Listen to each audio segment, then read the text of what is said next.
Don't make it seem like it's for you. Make it seem like it's for them and only them. That's when you'll get the trust and the reaction. Cool? Yeah. Pretty deep? Yeah. All right, word. I appreciate you guys' time. Thank you. This is what you call a flip. Took keys from a car to brick. Bentley from his mama whip. K.O.D. he hard as So if you ever consistently do the same process or same sequence of events and it just seems like it's just not, really generating the results that you want, it's sometimes not the entire process that's not working. It's just one minute little adjustment. Because his problem was finding the commitment. Like he would always continuously chase leads. And so he would commonly get up to the objection of, well, let me think about it, right? Or I'm going to talk about it. And then end up chasing the lead for about 3 to 4 days with just no response. And unfortunately, that's a lot of wasted time and a lot of wasted money and opportunity. So fortunately, he was able to turn that around. So what did you do? Yeah, well, I think for me, I was getting good at getting the information, kind of selling it like, okay, we're going to get you a good deal. All the numbers, I'll be able to provide what you're asking for. But what I realized and what you pointed out was I was just giving, and I wasn't taking anything back. So I was giving them everything they wanted to hear. And so when I got to pitching them and everything's locked, I'm excited pitching it. So, okay, great, I have everything I need. Like, I just need to talk to my wife and, we'll give you a call back. Call me back tomorrow. And then ghost. And so what you told me was you got to always be taking too. So when I started putting the stance of, okay, great, I understand what you're looking to do, but here's the thing. I need to go to my manager and get an approval. But I need leverage for you. Basically, that's what I tell him. I need leverage. If I come to him and you have all the documentation in and we have a full file, he's going to want to go ahead and go above and beyond and give you better pricing. But I can't do that if you don't send me anything. So here's a quick list. This is what I need. When can you send this to me? It was more assertive of this is the next step versus I was very like, okay, well, could you possibly send me something? Do you think you can, get back to me by 2 o'clock? And once I changed that, people started responding. I started getting documents up front. And then when I came back to pitch them, they were already kind of more committed because they sent me documentation. And I was able to frame the call a lot better the second time to where we were just going over benefit, not going over, hey, here's the rate, here's the cost. Nice. And now I don't even cover the rate or the cost. We just go over the benefits and I'm like, okay, cool, what's the next step, So yeah. Do you see how the adjustment, just one minor adjustment from the wordplay of how he set up the expectation, that was the only change, plus also the delivery method. So whereas a lot of pitches right now maybe starting with pricing first, and we just don't know it because that's how we intro our pitch, right? Like, hey, it looks like we're gonna get about 4.5, no lender fee, or no closing costs or whatever. But what they hear from you first is the price and the rate. Does that make sense? Then they filter the rest of the information. They don't mean to filter. What they're doing is they're thinking, but they're not listening to you. And so usually what we do is we present pricing and then the benefits, right? We'll say, hey, this is the rate, but no lender fee or no closing cost, or I'm paying everything off, right? You could say whatever you want, but if they don't agree with that interest rate, then they're going to dilute the rest of your message. Does that make sense? And so if you guys don't know, I document a lot of the training sessions that I have. And I had a training session with Jeremiah just 2 weeks ago that outlined every single one of these steps, and I broke it up into 5 different videos, so little 5-10 minute videos. So he was very, which I'm documenting this, but it's just going to be audio, right? And it's a resource for you guys. I don't know if you guys even know it's available, but you have to invest some time to study your craft, because really what it's about is about efficiency. And I think the main reason why a lot of us are here is we're trying to be the most efficient with our time, so we're not stuck 12, 14-hour days, sacrificing the weekends, right? As if that's the only way to make a killing. I have agents on my team who are currently sitting at 2nd and 3rd in the entire company with regards to originations and fundings, and they proudly do that within 8 to 9 hours. But how, right? So the question is how. So they ultimately have convinced themselves, well, that's besides KG, right? You guys know KG. KG lives here, but then again, he's number 1 in the company. And so people are wired in a bit of a different way. And the same thing applies with our prospects, right? So what drives KG doesn't necessarily drive me or maybe drive you. Does that make sense? KG kind of operates like something's on fire, and the only way to put it out is a lock or elevation.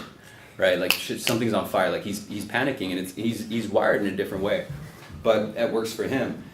Whereas on the flip side, right next to him, we have Monique Sanchez.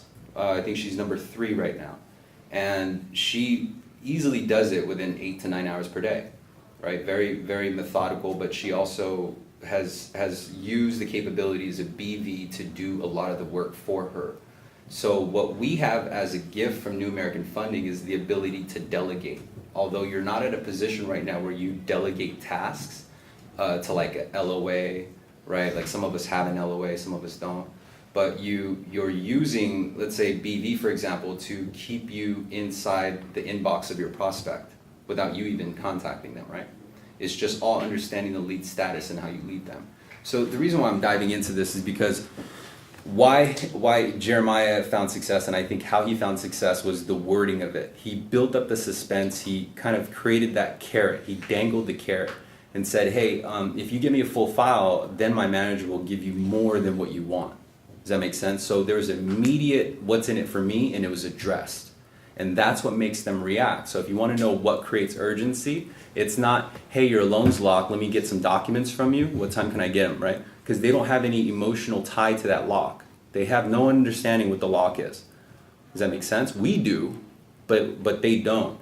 So a more effective way is saying, apply, it all starts from the very beginning, where sometimes we try to set urgency when we end the phone call, right? Like, hey, how fast can you give me these documents? But depending on how you created that relationship, they may not respond to you properly. Does that make sense? So it is important in the very first phone call that you are actually listening to what they're saying. So in other words, when you ask for questions, like some agents will ask this way: how much in debt do you owe? Okay, got it. How much on your mortgage? Okay, got it. How much in value is the property? Okay, got it. Does that make sense? It's very kind of just an engine. It's a process. But if you pay attention to the responses, in other words, go a little bit more in detail and say, how much in credit card debt do you have? None. Okay, well, since you have no debt, how much in available net cash flow do you have? Right? Because that's a response that some of us don't even think. But what we'll choose to think is say, oh man, this guy doesn't need cash out. Does that make sense? It's the difference. So if you say, well, how much available cash flow do you got? And you find out this guy's putting an additional $2,000 to his bank, giving him 25 bips in a return, wouldn't it be more effective for him to pay down his principal balance and get a 7% return or a 3% return? Does that make sense? So you're actually planning his retirement or his goal depending on what they want, but you won't know it if you just do it as a quick process, right? So become more vested into the process. Because when you get to a point where you say, hey, I need these documents, there's a difference. There's agents who say, grab a pen and paper. Okay, I need your 2016, 2017. If you guys catch yourself doing this, don't. You're making it hard, right? What they're doing is like, okay, fuck, grab a pen and paper. Do you ever have a pen and paper nearby beside the meeting? Okay, so now they're stressed because they're doing other things, and now you're attracting them to go write a list that they have to fit into their busy day, right? Instead, say, hey, my assistant is actually going to email you a quick checklist of items. Or even say, I will, if you don't have an assistant, right? Say, no worries, I'm actually going to send over to your Gmail account this quick checklist. Always say quick checklist, right? To make sure that you're positioned to get information that's worth your time. Make sense? Whereas their immediate response, like, what's in it for me for acting fast, you've addressed it. Now, if you get really good at it, you can tie in the results that they really want. So meaning if you get good at it and you find out that they need the savings, like they say it, right? Like, oh yeah, we need to create some savings because my daughter is going to college now, right? Like pay attention to that, because those exact words is going to be what motivates them to take action fast. Does that make sense? Say, hey, in order to get the cash flow needed to afford your daughter's tuition, I want to make sure we don't lose out on any of this lender credit. Does that make sense? Oh, there's just a different response. It's for her. It's not for your lock. It's not for your disclosures. They don't understand what that is. Make sense? So if you make it easier for them to comply, and the way that you make it easier for them to comply is you consistently plant seeds. Like, hey, this is going to be super quick. Like right from the very beginning, right? And even no matter what level you're on. You could be on Jeremiah's level, loan officer level, LOA, or junior level. You have this advantage where these prospects, they don't know what to expect. They don't know what the journey is, right? They don't know what the ride is. And so if we can plan it in a way where we can extract the information that makes them move, and what information makes them move is what they fear, or things that they really care about, right? So if someone says, hey, I just want to get the lowest rate, I got 2.75, okay, got it. Let me go and send that over to your Gmail account, right? And so if I find out just out of curiosity, besides the mortgage, how much another debt do you have? And so this is just ways to extract the need. But the reason why you're extracting the need and using the words that they say is because you want them to open up. And when they feel that they've talked to you or they've shared information with you, there becomes this relationship because they have this trust. Whereas if you're going so fast because you want to get off the phone, right? Or you're giving an expression that you're probably not going to qualify. Sometimes we don't realize this, and we could pull out our phone and just simply record our voice, right? What do you have to lose? And if you find in your tone that you're actually pushing them away, that's your paper, right? That's your money. So it's actually worth picking up on these little tones, because if you have a tone where they don't want to work with you, or you ever go somewhere like that, like you could tell they just don't want to work that day, doesn't that fucking irk you? Like the DMV? Yeah, like the DMV. Like you could tell they don't like their job, right? Not only do you waste your time, but now you've given the company that brand, right? Like, oh yeah, I talked to this guy from New American Funding, horrible experience. Now the brand is fucking wasted. So instead, like the one quick hack that I would use, or I still use, is understanding that even if I can't flip that contact right now, I can have BV flip it for me, remind me to flip it in 6 months. This is where buckets come into play. And so BV has this thing that's called, that allows you to put it in groups. And so if you had a group for like EARL or FHA purchase loans, bucket it, right? Because in 6 months, if FHA changes a rule, or Home Ready and Home Program become open with no income limit, right? This opens us up to a huge pocket of people. And so if you are bucketing these people and putting them on hold in BV, you can take that group and immediately notify them. Because again, what makes them react and what pulls their attention is things that they feel are easy, quick, and with little hassle. So my method right now in originating business, and Jeremiah has seen it because I've shown him the funnels, is you get a lead and then you send a text consent, like right away, just send it. You'll be amazed how many leads actually are already given the consent, right? And so we open it up with like, hey, I just sent you over an email to your Gmail account.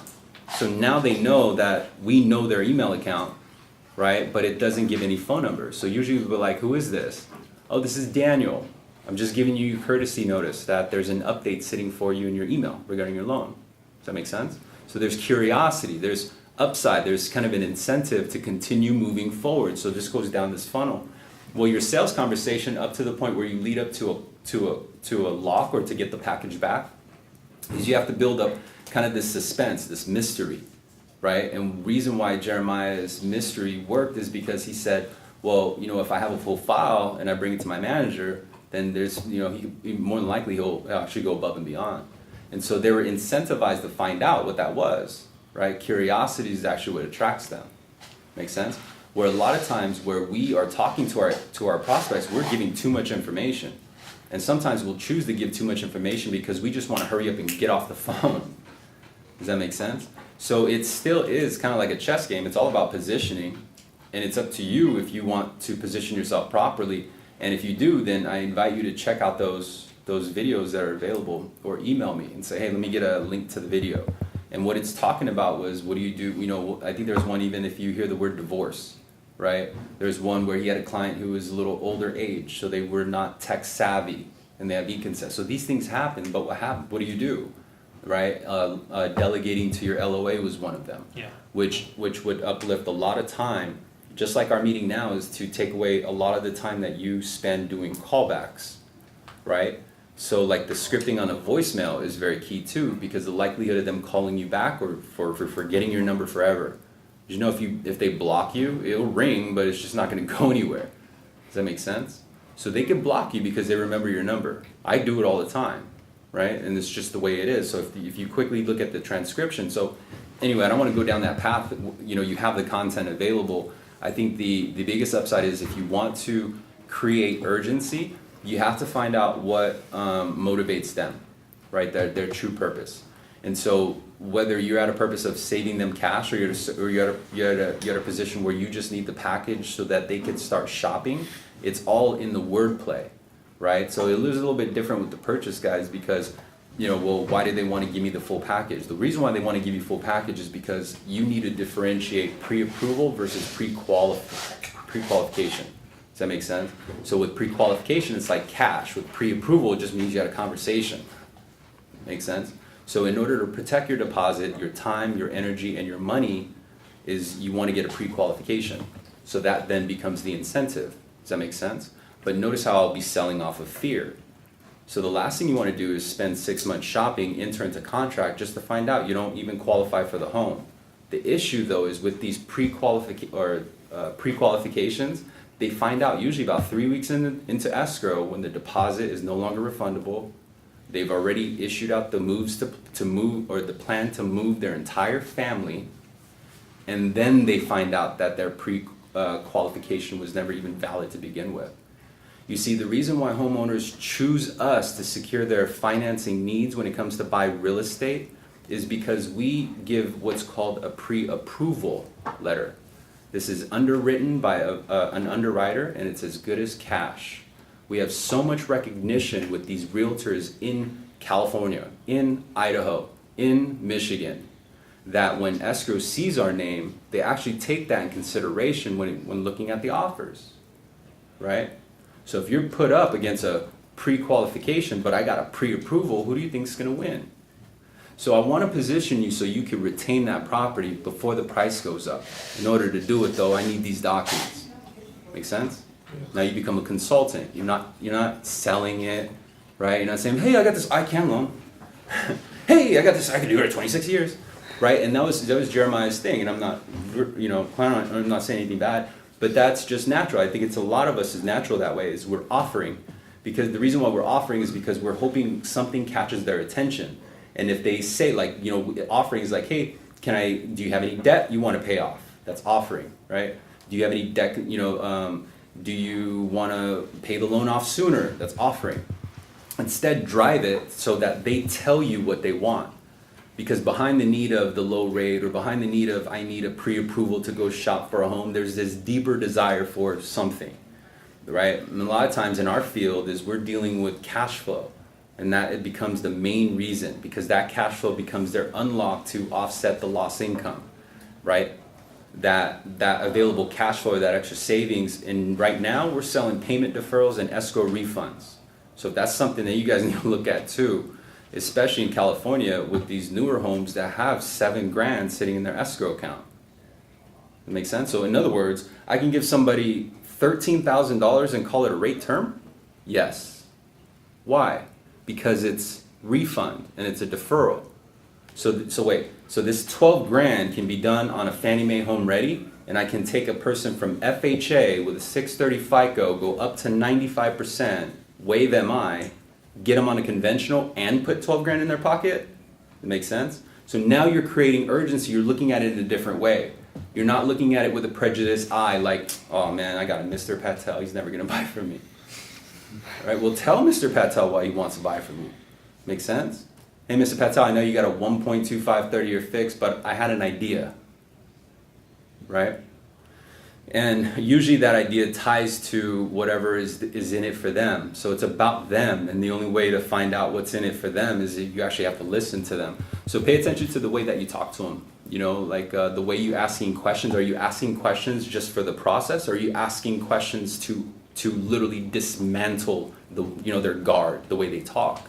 Because what they say are important words that they use, right? So little things like, I have this horrible payment on this trailer.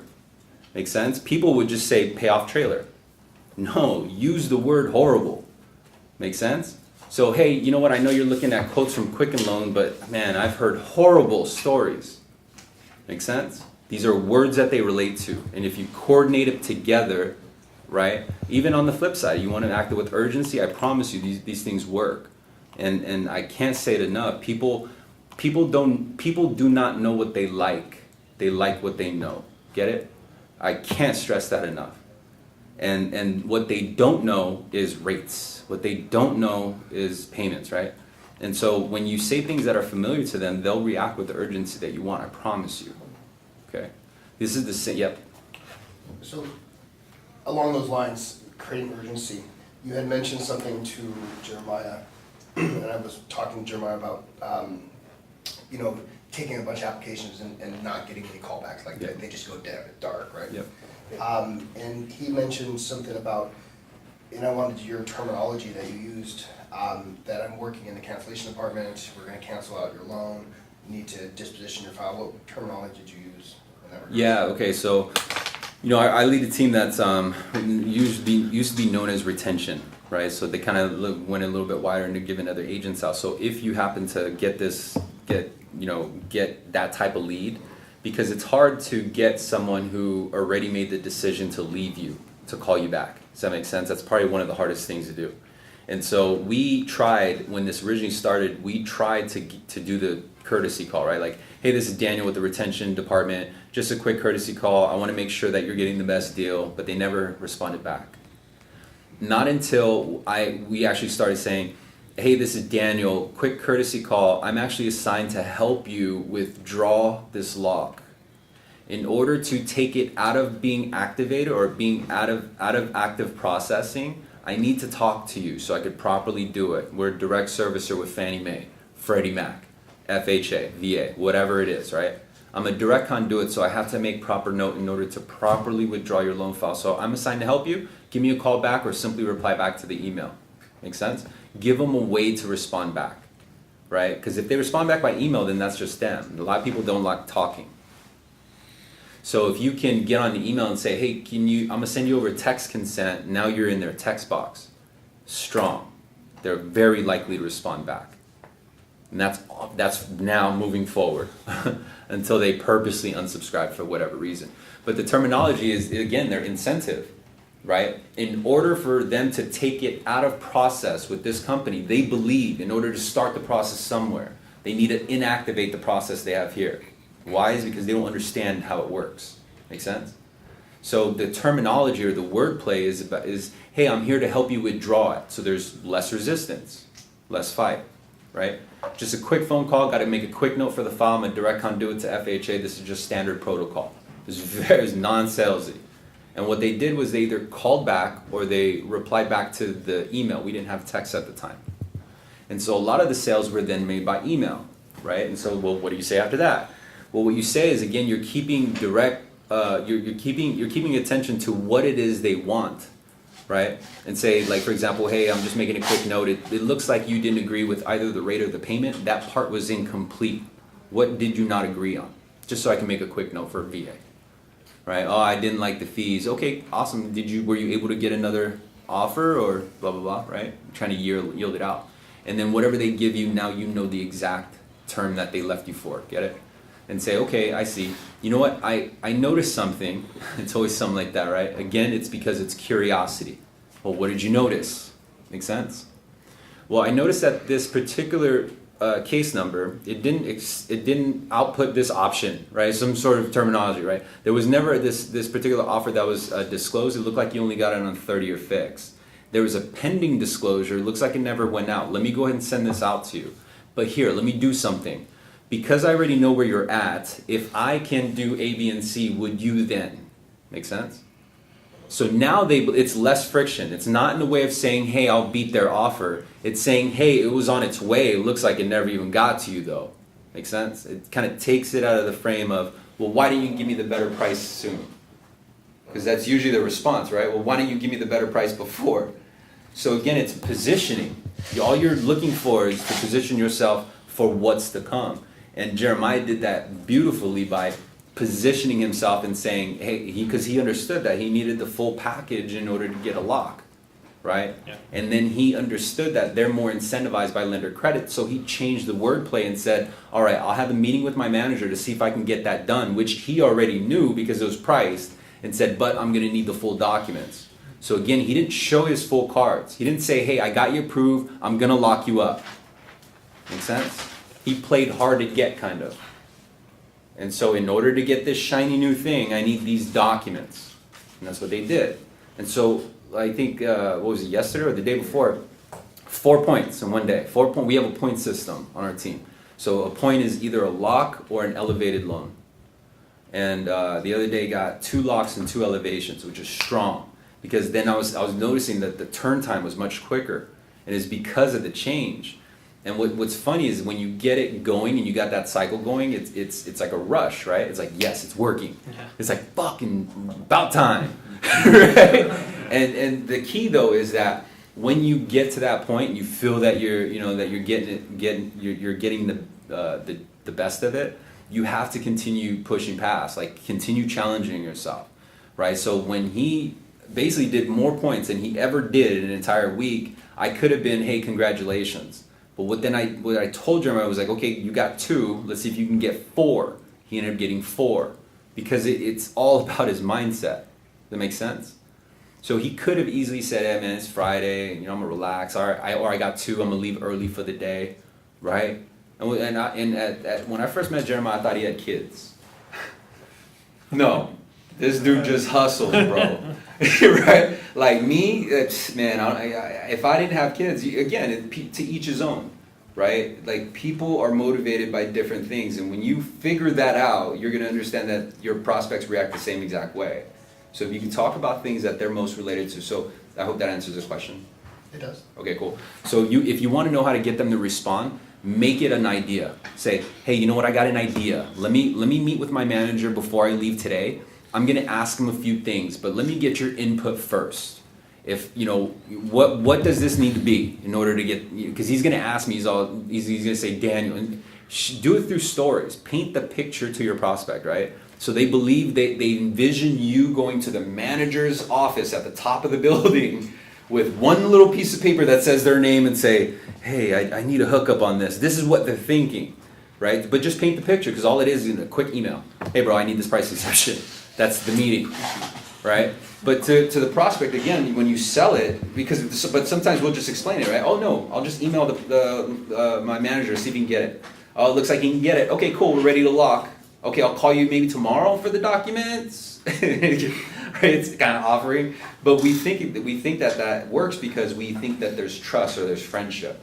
Well, they're going to find trust in you from a financial standpoint, dealing with a mortgage, is when you act authoritative. There's an authority tone by you, right?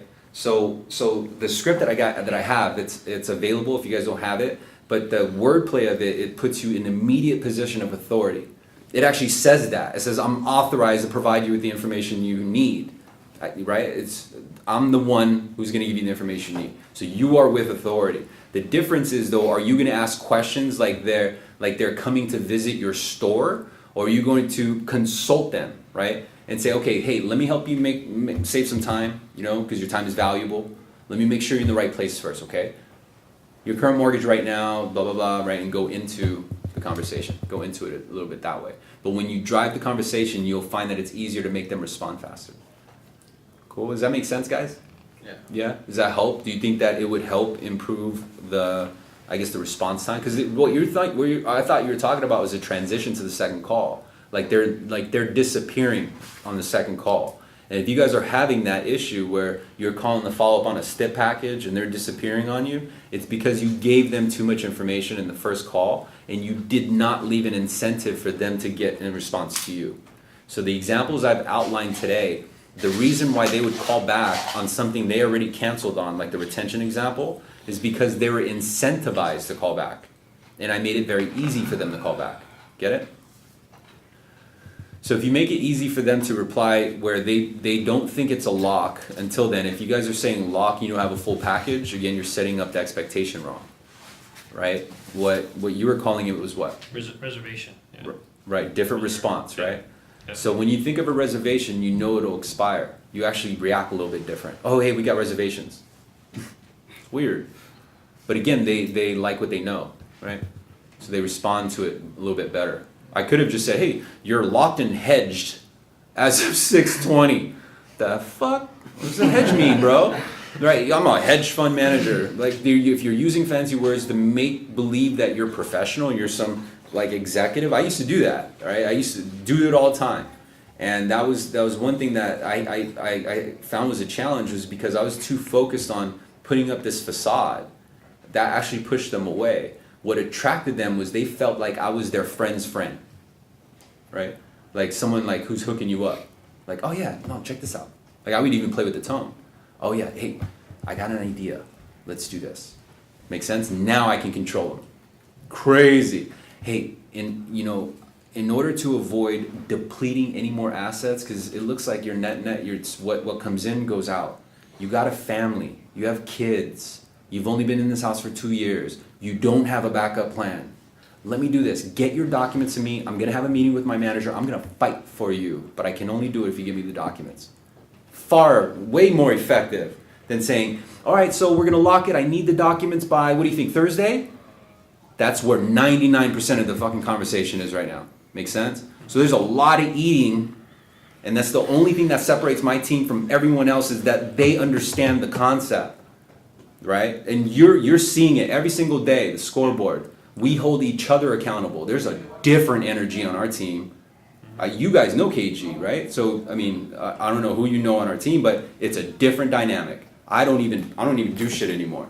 I just let you guys handle it. Because they're holding each other accountable, like, is that all you got? And they're talking shit back and forth, as it should be, right? Because if you just look at it as a grind, like, man, I better get a lock so I don't get fucking written up, your mind's wrong, right? Like, hey, I'm gonna get 2 because this fucker got 3, I'm gonna fucking do 4. Watch, right? Like, what else are you gonna do? You're gonna be here for 12 hours anyway, you're gonna fucking mope the market. Tell everyone else here, bruh. Right? My income went down. Bruh, tell me whose didn't. What are you going to do about it, though, right? That's really what the fucking comes down to. So, again, I think it has a lot to do with mindset, and has a lot to do with the way you relay message. Don't make it seem like it's for you. Make it seem like it's for them and only them. That's when you'll get the trust and the reaction. Cool? Yeah. Pretty deep? Yeah. All right, word. I appreciate you guys' time. Thank you.